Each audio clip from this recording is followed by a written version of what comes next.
All right, we got Shaun back in to break down Jameis Winston's performance against the Denver Broncos. He threw for nearly 500 yards, a team record 497. He had 4 touchdowns to Cleveland. He had 3 interceptions, 2 of which were returned for touchdowns.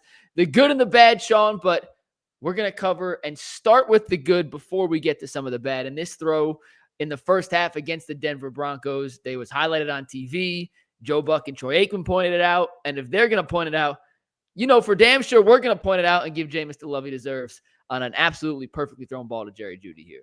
Absolutely. And I'm not even going to use good and bad. I'm going to say the great, the good, and the I can live with. For all you people that think I'm about to kill him but on the turnovers, no, I'm not. All right, let's rock and roll right here. When you want to talk about big-time throws, this is a big-time throw. When I say pause, Mikey, I want you to pause. You go ahead and snap the ball right here. I want you to look at what Jameis sees. Pause. Right there. Look at what he sees. It doesn't look like Judy's open, but guess what I always say? Great throw will beat great defense 100% of the time. Look at the anticipation, knowing the window's coming. Also, shout out to Ken Dorsey, Kevin Stefanski. I think the spacing on this route is really good. We had a couple issues earlier in the year where the clear route runner wasn't full speed. This time he is. He lifts that corner up. Unbelievable throw by Jameis. Completion. Hey, making Jeudy look like he was worthy of being that #1 draft pick. By the way, shout out to Jerry Jeudy. It's always good when you get fired to go back and be able to put it in your old boss' face that he made a mistake. So, Jameis, outstanding. I mean, big-time throw. Nobody in the NFL throws that ball better than him right there. He's with the top 5, 6 guys. It sucked for me because I was playing against David Njoku in fantasy, Shaun, but he had 2 touchdowns in the first half. The first touchdown from Njoku was a perfectly thrown ball from Jameis. This next one was David Njoku being a monster, but Jameis also put it in a place where his guy can come down for a touchdown or it's falling incomplete. The defense had no chance to break this one up. That's right. We always talk about letting our best players be in position to make plays in big games, and that's just what happens here. And listen, I don't think Njoku scratched the surface of how good he can be. David, if you're watching this, go somewhere and learn how to run routes. He may be the worst good tight end route runner in the entire National Football League, Mikey, but where he's great is making contested catches. So if we can roll it from right here, not a great route, kind of off, don't really get separation, but Jameis throws the ball. Young quarterbacks, here's what I want you to really look at. Watch the tempo of the ball. This ball isn't thrown 100 miles per hour. It also isn't thrown behind him. It's a back shoulder ball that Njoku can locate, find, adjust to, and finish. That's what makes this such a great throw. Young quarterbacks, you see them all the time. They throw this ball hard as they can, and they throw it all the way low and right where the guy really can't get his body around. But pause it right there. You see, Njoku is really not in a position to catch that ball, right? So if Jameis throws it hard, he's not going to have time to adjust. But he sees Njoku's positioning, puts a little air under the ball, perfectly locates the ball to the point where Njoku can elevate, use his big strength and size to make a contested catch. Great throw by Jameis, great finish by Njoku. Njoku learn how to run routes, man. You could be the best tight end in football. Stop playing around, big fella.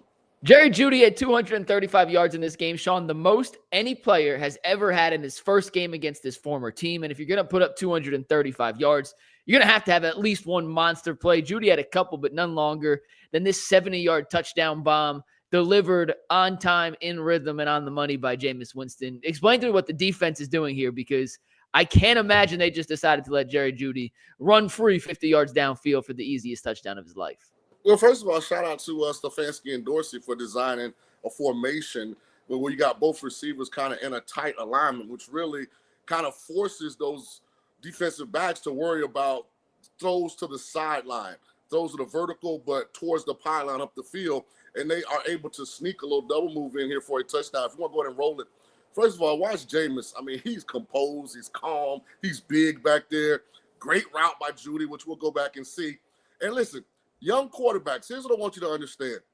100% of deep balls that are overthrown or thrown out of bounds are incomplete. So when you go back and see this, watch Jameis. Jeudy's going to beat him. We're going to show that here in a second. But Jameis had overthrown Jeudy early in the game. You see how he takes just a little bit off of it, make sure that Jeudy can adjust and finish the play. And last thing I just want to show, what a route by JJ on the side. He's playing with confidence. Look, gives him a little stutter, boom, bye. That's actually just bad coverage, but I'm going to give Jeudy great credit for running a great route. But listen, man, what a throw, what a play. Browns are cooking on offense, man. Where was this team in the first 6-7 weeks of the season? Oh, Jameis was on the sidelines then. All right, Shaun, we've seen 2 touchdown passes from Jameis. We'll get to some more in a sec. He did throw 3 interceptions, 2 of which were returned for touchdowns.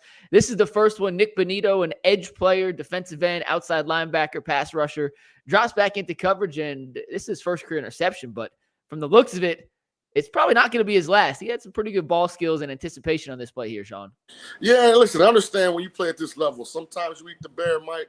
Sometimes the bear eats you. This is just a great defensive play by Bonito. As we have highlighted here, we can roll it. He does 3 things on this play. He's going to reroute Njoku. Then he's going to cover Jerome Ford. Then you know what? He's going to instinctively come down on a receiver that's not even his responsibility. I mean, that's just a very, very great play by the defender from the Broncos. Sometimes you got to tip your hat to these guys. They get paychecks all the time as well. So when Jameis comes back, it doesn't even look like Bonito's covering his check down in that situation. Normally, you know, unfortunately for the Browns, these defensive guys in this situation back the ball down, then they run 10 yards. Like, what if they intercepted it? But this is a great play by Bonito. I mean, he does 3 things on this play and finishes the play with a pick. Hat tip to him.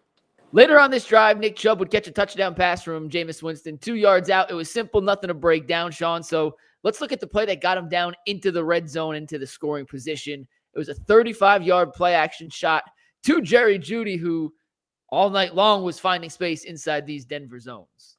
Well, no quarterback does it by himself. First of all, hat tip to the Browns offensive line. I mean, for a team to throw the ball as much as Cleveland did on Monday night, Jameis, they did a great job of allowing Jameis time to throw the football. So, I mean, really, this is a bust by the Broncos. But here's why I think Jameis is special. We're going to run it from here, Mikey. What I want you to do is stop it right there. Okay, Judy's wide open, right? How many times at this level do we see quarterbacks throw the ball behind the guy where he's got to stop, fall down, in front of him where it's incomplete? Watch this ball location. We can run it. Jeudy catches on the 40. Because the ball is accurate, look, he's at the other 40 before he's encountered by defenders. You hear me talk to young quarterbacks all the time about ball location. Look, great job by Jameis being big in the pocket, putting it right on the dot. I used to go to my receivers. Man, how does it feel to have 10 handoffs that you get credit for catching a game? Like, he's on it. He's on it right now. He's 10 toes down. He's throwing the ball with precision, with accuracy. He's really good. Cleveland, don't mess this up. Let's fast forward to the 4th quarter here, Shaun. Browns down to score, 3rd and 14. Need a conversion to keep the drive going. And in my opinion, and you're the expert, but in my opinion, this was Jameis's best throw of the day. Hey, the pride of Bessemer, Alabama is throwing dimes. I want you to watch this anticipatory throw that he makes. We can run it from here. First of all, it's fundamentally sound in the pocket. He's big. Stop it right there. Now, look, I think this is Elijah Moore, right? Elijah Moore has not come out the route. He does not have his eyes back to the quarterback. Look where the ball is. The ball's already a quarter of the way there. Run it from here, Mikey. Now watch at the end where that matters. Boom. The fact that Jameis is throwing the ball at such an elite level, he can anticipate where his guy's going to be confident so he can throw it with velocity, and that's the reason it's complete.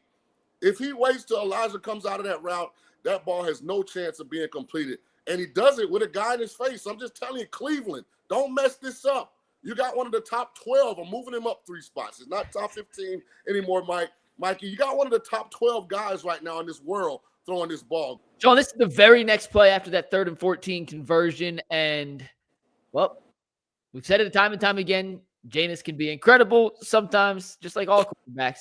You're going to miss a throw here and there. This one, unfortunately, went for 6 the other way.